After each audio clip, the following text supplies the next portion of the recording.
So, welcome everyone. Here we are again. Luckily, you can see our faces this time. We've improved. Hope you enjoyed the new intro as well. I am joined once more by my two proteges, James, the Parrot Rugby Watson, and Ollie, the Meathead Dickens. Say hello, boys. Hi, listeners. So, lads. Right, so today we've got a very enticing episode for you lot. We're going to be talking about the recent South Africa versus New Zealand series and the implications that's brought about for the World Test Championship and whatnot. And we're also going to be talking about the IPL auction and, predicting that winner and seeing which team was the best and who are going to be some exciting prospects for that. So should we dive straight into it, fellas? Let's go for it. Dickens, do you want to start us off by talking us a bit through the South Africa New Zealand first test? Well, it was rape. Let's be honest. One team turned up. It didn't even look like a bad pitch. Can't remember what happened. I think South Africa batted first, bowled out for 95. New Zealand got about 600, and then South Africa bowled out for 100 again. So pretty much see there that South Africa, after beating India, everyone thought they could actually bat. Well, they can't bat. New Zealand's, no Williamson, no Taylor. Well, they're just as good, to be honest. And I would say they're the best New Zealand side ever. Yeah, I think it's difficult to look past that. I'll just bring out one point for you. Matt Henry, one of the most underrated cricketers of all time, taking figures of 7 for 22. Incredible bowling performance there, showing that. And it wasn't a difficult pitch, as you said. New Zealand put on like 450 odd. Who was it? Blundell made like 95 or something. Blundell made 95. I think Nichols got a ton. Yeah, so an easy pitch to bat on relatively, but again showing his class. Yeah, well, looking at that, the depth that New Zealand have in their pace bowling attack is just ridiculous. I mean, obviously you've got Bolt and Southey at the top, both still performing, and then you've got Jamieson coming through. Obviously you've got Matt Henry as well. I don't see any team really beating them on home soil with the kind of pitches they prepare. Those green wickets. They don't play much Test cricket though. Is another thing though. They don't. At home as well, because they get no fans basically at their stadiums, which is such a They play on the little look like village pitches with the green. Yeah, exactly, and they usually have big stadiums. They usually look like lush outfields on the square. But they should play more Test cricket because they are probably the best side out there at the moment. I go the opposite. I think not playing Test cricket makes them look good because they turn up against Bangladesh, South Africa. I know South Africa just being India, but they look pretty weak. They should try and get England over for a 5-test series to see who's really boss. But I have a feeling we'd get smashed then as well. So maybe not. They did come over for 2 games last summer and beat us 1-0. Yeah. And Devon Conway making double 100 on his Test debut. Yeah, that was ridiculous. I mean, from literally 1 to 11, they don't have a single bad player. Like all of their 1 to 11 can make it into our team easily. Yeah, probably. Looking at the team sheet, obviously they've got some young guns coming through. Will Young, he's class, looking pretty solid at the top of the order. But all the players that have come in have performed. They don't have what England have, which is just massive turnover of players sort of coming in for 3 games then getting dropped. Everyone who's come in has performed. And also all their experienced players, sort of the Tom Lathams, and obviously Williamson when he comes back. Henry Nichols now looking pretty established in that top order. I mean, they're just a ridiculous team. I think they're the best. Or maybe Australia are the best nation at Test cricket in the world, but I think New Zealand would roll them at the moment. Yeah, definitely. And also another thing which is important is it's not just Test cricket. In the past, so the 3 major tournaments, the World Test Championship, the 50 Over World Cup and T20 World Cup, they made the final in the last 2 White Ball World Cups, so the 50 Over and T20, and they won the World Test Championship as well, which I know the World Test Championship's new, but I don't see another team doing the clean sweep. I know they didn't win the other ones, but finaling in all 3, I don't see any other team doing that other than India maybe. I agree. We've said a lot about the quality of New Zealand, but South Africa they were disastrous. Yeah, not a bad pitch. They just kept nicking them, didn't they? Yeah, one takeaway is one question I've got written down here is can Rabada bowl ? Because I can't remember the last time he bowled over 140. Everyone thinks he's a proper pace bowler, but something's wrong with him. Maybe he's not cut out of Test cricket anymore. But to be honest, I know New Zealand's are good, but he looked pretty shite. Yeah, he is. He used to take the headlines, didn't he? At the start of his career, he was the name which everyone was talking about, and haven't yet. No one's really heard much of him recently because he hasn't been doing it. And he's one of the most important people in that South Africa side. As a South Africa fan, you'd be looking at him and you think, all right, we've got Roberto in the team, we could do well. But then, he's just sort of done nothing. Yeah, I mean, he's their spearhead, isn't he? He's the one that makes things happen. He's their Ben Stokes in a way. Like, if you need a wicket, you bring him on. And I mean, you don't see, what's his name, Janssen ripping through a top order of a side, do you? Tall, lanky lefty. He's never going to take 4 wickets in his first Can we just bring up one thing, actually? This really aggravates me. So, Dwayne Olivier, I feel like that's how you pronounce his name. He bowls in a 3/4 long shirt. I mean, that's just not right. You've got to bowl in a short sleeve. Bowling in a long sleeve t-shirt isn't right. It looks village. I think what's happened there is that, because he's a cold pack player, I think the kit men and the kit women have just thought, we don't like him. He's a bit of a bastard, so we make him look stupid on camera. But to be honest, the really annoying thing is, I agree with you, but he actually does wear it quite well. No, village. No, I think. Another question is, why are all the tall bowlers in Test cricket slow? Apart from Stark, no, there are no 6'7" bowlers who are quick that I can think of. Like you've got Holder, Janssen, standing at 6'8", bowling mid-80s. It's a waste. It's like it's like a chocolate teapot. Like, what are you doing? You're 6'8". You should be bowling 90 plus, in my opinion. But Do you think there's a lack of sort of aggressive bowling in Test cricket nowadays? I mean, so if you look back over previous sort of decades, you had sort of Wakar and Wasim Akram. You had Lillian Thompson. Yeah. West Indies, obviously Ambrose and what's the name? Courtney Walsh. The big partnerships, and obviously England have had Jimmy and Broady, but they don't bowl pace. You don't see Jimmy and Broady on the team sheet and go, Christ, we're going to need our lids for this one. I feel like in Test cricket, you're almost like, the taller the bowlers, the less scared you should be. Because I remember when you had Johnson and Harris, so they're quite small people. I'd be more scared of them than I would be of, Jason Holder. He's the biggest waste of a human being I think I've ever seen. He's 6'7". He could be bowling 90-mile-an-hour rockets, but instead he's barely bowling 80. Same with Jameson. Imagine if he actually bowled quick. And Ollie Robinson as well.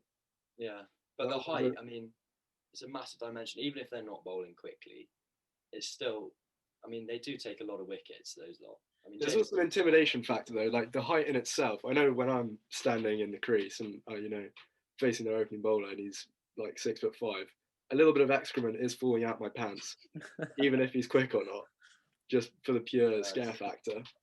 Wait, so you're saying that teams should just put 2 6'8" on, even if they bowl pies, just for the intimidation, Yeah, and then you can have one bowler who's actually good and he takes the wickets. Yeah, exactly. So new age T20, stop bowling spinners for the first over and get a 6'8" bowling pies. I think that's a new tactic now. I think we've sussed that out. Yeah, pretty well. Could be a possible way to fix English cricket as well. Maybe something for the other podcast. Well, we find the tallest people. Yeah, find the tallest people possible and whack them in just for intimidation. I'm thinking, bring back Chris Tremlett. He's about 45 now, he's get him so in. big now. He's enormous. Yeah, he's turned into a bodybuilder, so yeah, it's ridiculous. I saw him at the Oval. I saw him at the Oval last summer. He's an absolute unit. He obviously works out, but shame he's a bit of a shite bowler. But No, he was quality 2010. Yeah, for 1 year. So is Tim Bresnan. Look at him now. He's about 16 stone. Yeah, he just retired from all forms. Right, we've gone on a bit of a tangent now. Yeah, we have. Bring it back. So who's talking? Yeah, go on, Dave. Well, the World Test Championship. Oh yeah. I see it with 2 or maybe 3 possible contenders. New Zealand, obviously, and India, another one of those multi-format teams who are just amazing across the board. We're going to talk about the West Indies-India series, and I was watching the game the other day, and the depth in their T20 team, and not only their Test team, we saw that in Australia last year, beating them at the Gabba with like their third team. Yeah. You know, across all the formats, they've got so much depth. It's unbelievable. They had in the T20 side, they had Venkatesh Iyer, who was the highest run scorer in last year's IPL, batting at 6 as like a handy batsman at the end when he could cruise into the top order of any other team in the world. Yeah. Like, Is it the case? Is it the case of just giving India the title and seeing you come second? Because I'm a bit like Trump in the fact that I refuse to believe New Zealand won the Test Championship. I think that's null and void, and they should have stopped the count after COVID. New Zealand shouldn't have won. India would have won. Any other pitch, they would have won. New Zealand's good, yeah, but that game didn't really count as well. It was like 6 days long and rained for about 3 of them. It was... people complain about 5-day, let alone 6-day. Yeah, It's like fucking this joke. The World Test Championship, it's a great idea. I mean, it turns all the sort of Zimbabwe, Bangladesh matches, and they actually give them some value, which is good. But I don't like the way it's constructed, as in, if you play a 2-match Test series, then if you win a game, it's the equivalent of winning 2 Test matches in a 4-match series. I just don't like that idea. And because, as you said, Joe, New Zealand don't play that much Test cricket, it gives them quite an easy way into sort of business end of it. Yeah, definitely. So, I mean, I think obviously it's good for the game, but if they want it to be fair, then they should just get all the Test playing nations playing more Test cricket. I think that'd make it a better spectacle all round. But also, does the World Test Championship make people like, think about some of the great West Indian T20 batsmen at the moment, like Nicholas Puram, for example? Does the World Test Championship make him want to stop sipping pina coladas in Mohali for his IPL team? Or does he want to go and literally play in front of 4 people and a few dogs? To be fair, playing in the West Indies is so nice. I'd kill to play Test cricket there. But Nicholas Puram, you see it like Chris Gale, and none of them care. And the World Test Championship does nothing. So I think we just need to all bow down to the Indian overlords, give them the title, and then play for second best. So I was speaking of the World Test Championship contenders. I was going to introduce another name into there. Australia, maybe. Yeah, I mean, they just wiped us out the park 4-0, and one of the most dominant displays of cricket. Another team that actually don't play that much Test cricket. I mean, the only Test matches they played last year were the first 3 Tests, the Ashes. Yeah. But I mean, it's hard to look past those 3 really. England, you could say. Actually, no, they're nowhere near up the top. Yeah, shut up. It's nowhere near. They're nowhere near. I was going to lie. I'd be surprised if we get in the top 5, to be honest, this cycle. I mean, Australia have, Marnus and Smith, probably the best 3 and 4 partnership, and Warner as well at the top. 3 of the best batsmen in world cricket right now. Then they could have Will Pukovski as well. He's insane. He's just got another concussion. Do you see that? No, I saw that. He's put on a bit of timber though. I saw. Has he? Yeah. Well, yeah, because he can't do any exercise because he's always concussed.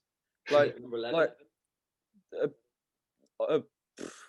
his head must be as weak as Ollie Stones' back, in the fact that every time it gets touched, it seems to break.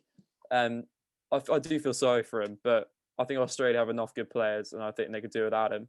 But get Labuschagne and Smith in Ahmedabad with Axar Patel and Ravi Ashwin bowling potions. And then we'll see he's winning the World Test Championship.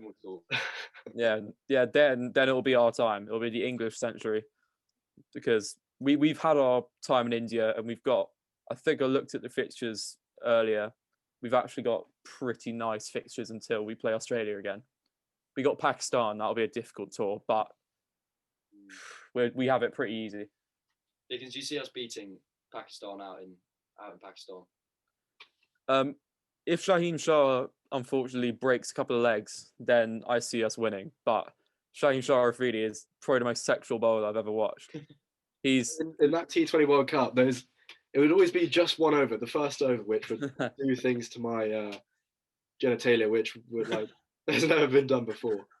Those little induckers just smashing the toes, knocking over the stumps, sending them rattling, crowd going crazy.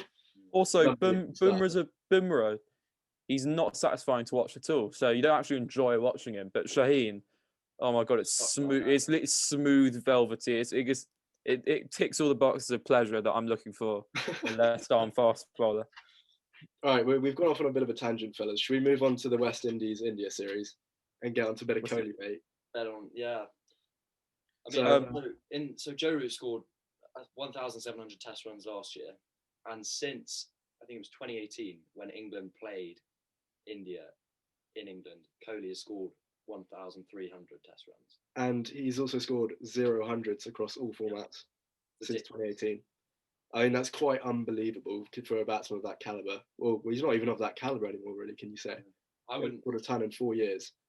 You know, Coming up on 4 years, and he's given up the captaincy now. Maybe that'll change it. But you talk about the big four of Test cricket, don't you? You talk about Steve Smith, Joe Root, Kane Williamson, and Kohli.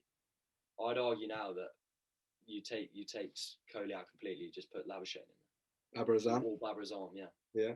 Kohli's nowhere near that standard anymore. He's a walking wicket. Yeah, I think the question, many of the Indian listeners will be saying as well is, can Kohli bat? I don't think he can. I think when you're getting out to I think he got out to like Moeen Ali a few times when we played them earlier this year. I know Moeen Ali's a good bowler, but I feel like Moeen Ali's part of like a mathematical equation if you're a good batsman or not. If you get out to Moeen Ali, I think you're past it. So, and in this series, I know Kohli, I think, ended with a 60 or 70, but although West Indies are all right, but if you're not making runs against that T20 team, you're past it. And he should go. So wow. He should, you would take Kohli out of the Indian Test side.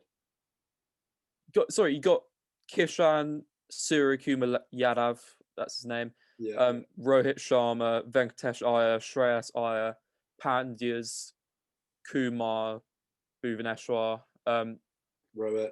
Yeah, I think. Well, fine. Give Kohli one last dance in Australia, but like, come on. I don't think Kohli's a T20 player anymore. I think he's struggling in any format, but T20 is just. So you drop him from the T20 side, but not you keep him in the Test match side. Well, yeah, because he's Kohli.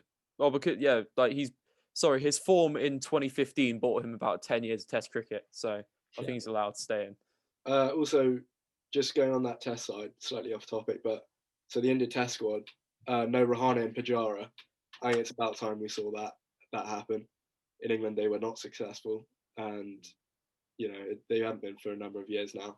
The last innings I think Rahane got runs was in Australia.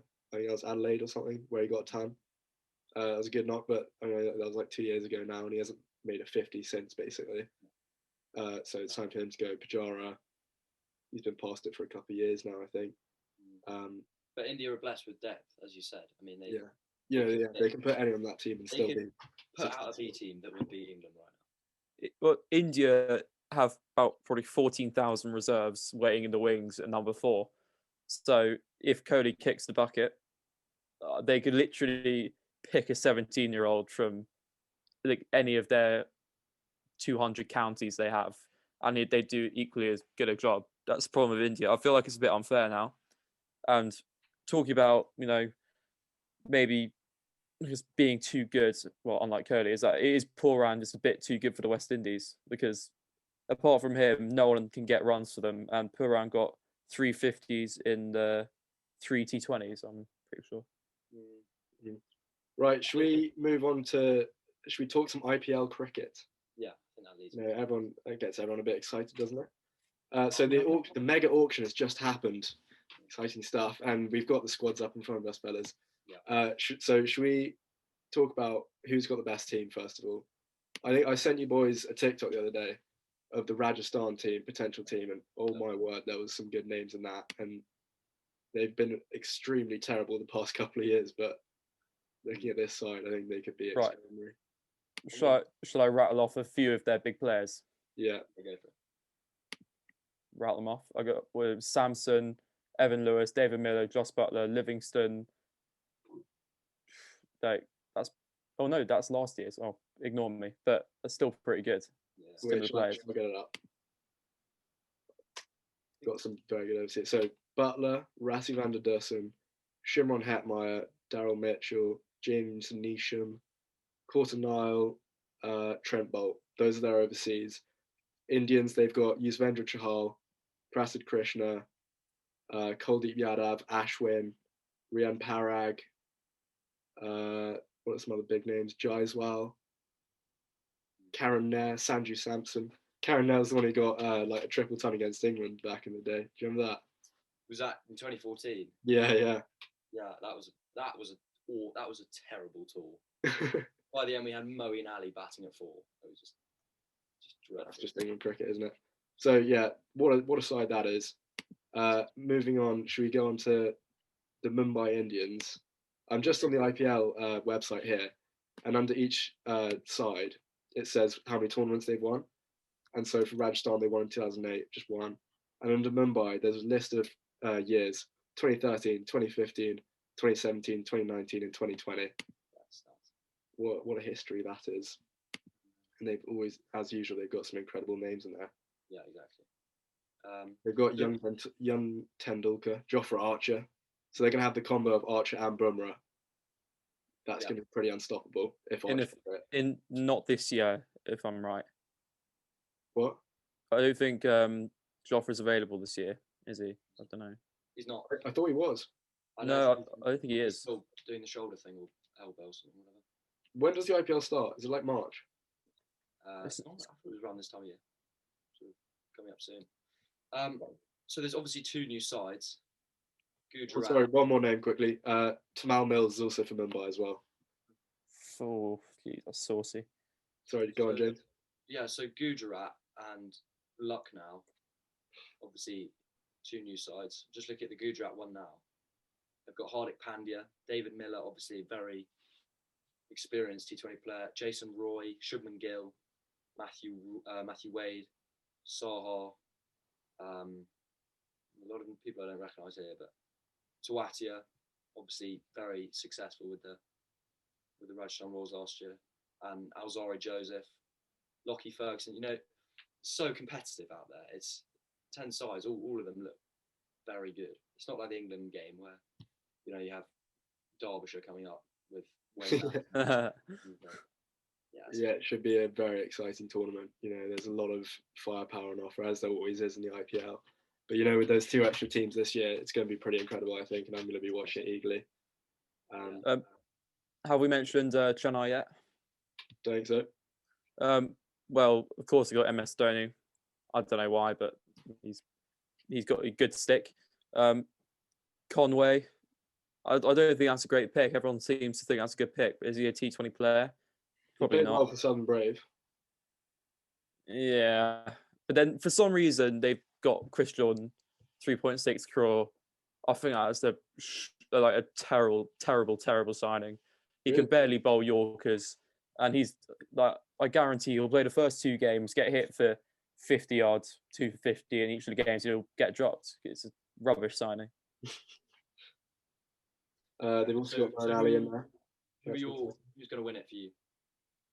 Rajasthan? I think Rajasthan probably have the best side, but looking at like the history of the tournament, there's 2 people who've won it most: Chennai and Mumbai, who we've already spoken about, and they've got an incredible coaching system. And Mumbai, I'm not sure if you've seen that Netflix documentary, Cricketing Fever. Oh, good one. It's just like in Mumbai, it's just electric. The amount of support they get behind them for their cricket is unbelievable. And they'll have crowds back this year for the IPL as well, and it'll be in India. So with those home crowds as well, I mean, they could be literally unstoppable with that firepower in the bowling attack as well. I reckon the final will be Rajasthan and Mumbai, and it should be a great game. What I find funny about that is that that documentary showed Mumbai finishing like 7th, and that's the only time they haven't won the title. And like they followed them on when they did shit. Netflix must be. They must have been so pissed off after that. God, expecting Mumbai to win, they've got no footage. But they did that. I remember that series was like the beginning of Yadav and Ishan Kishran, who's been bought for about 2 million. Considering cricket's not the most demanding sport in the world, I think 2 million is pretty good.